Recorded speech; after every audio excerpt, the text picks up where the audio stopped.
Good afternoon mga kadiskarte. Ito meron ulit tayong client, Suzuki pa rin APB. Ayan. Kung mapapansin nyo siya mga bossing, ito yan. So papalitan natin siya 9 inches Android retrofitting yung gagawin natin. So syempre kailangan hindi pa rin matatakpan yung aircon vent yan. And then ito, tatabas tayo ng konti dito kasi medyo maliit yung gantong stock stereo ng ganitong APB. So tara baklasin natin siya. Kung paano nyo siya baklasin dito yan mga bossing. Kung mapapansin nyo, dito yan sa ibabaw yung clip nyan, tapos clip dito kabilaan. Iingatan nyo lang kasi medyo nababasag yung ganitong panel frame kaysa dun sa isang Avanza sorry, APB.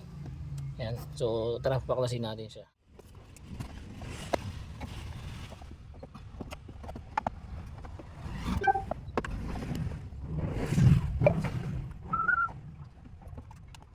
Tanggal natin. Ingat lang talaga sa pagtanggal nito kasi yung ganito, to, yung parang carbon type na to. Yan, malutong yan, madaling mabasag. Kaya ingatan na lang din pag nagbabaklas. So ito yung pinaka ano niya, frame. Ito yung steering tatanggalin natin. 4 screw lang din para diskarte. Inabutan tayo ng ulan. Yan.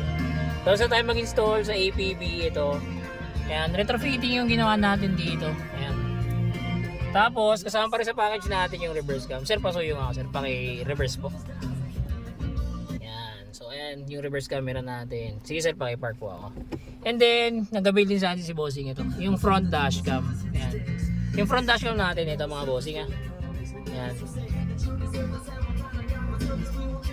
Ayan yung kuha. Sige sir, paano nung wiper para makita natin. Ayan. So, ayan yung pinaka front dashcam natin. Pwede nyo na siya ma-view mismo sa Android head unit natin. Yan. Sa mga gusto po mag-avail, drop message lang. Meron na nga rin pala itong Apple CarPlay and Android Auto na tinatawag. Ito siya mga bossing. Saan ba siya? Ito, Z-Link. Yan. So, ayan. Kung mapapansin nyo, wala kaming internet connection pero nakapag-Spotify na si bossing. Tapos ito, maps. Ayan. Ayan.